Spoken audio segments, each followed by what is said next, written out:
дар даври ҳафтуми чемпионати миллии мамлакат оид ба футбол байни дастаҳои лигаи олӣ дастаи эсхати шаҳри Хуҷанд қаҳрамони нӯҳкаратаи кишвар дастаи Истиқлоли Душанберо дар майдони худ қабул кард. даври аввали дидори ин ду даста бо ҳуҷумҳои пайдарпайи бозингарони ҳарду даста тезу тунд идома ёфт, вале бозингарони ҳарду тим якчанд имконияти хуби голзаниро истифода бурда натавонистанд. ҳамин тариқ қисми якуми бозӣ бенатиҷа ба анҷом расид.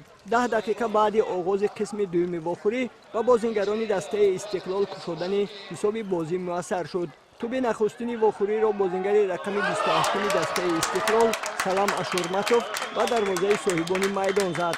футболбозони дастаи Эсхата низ дар қисми дуюми бозӣ маҳорати хуб нишон доданд ва чанд имконияти мусоиди голзанӣ пайдо карданд, вале ба онҳо тағйир додани ҳисоб муяссар нашуд.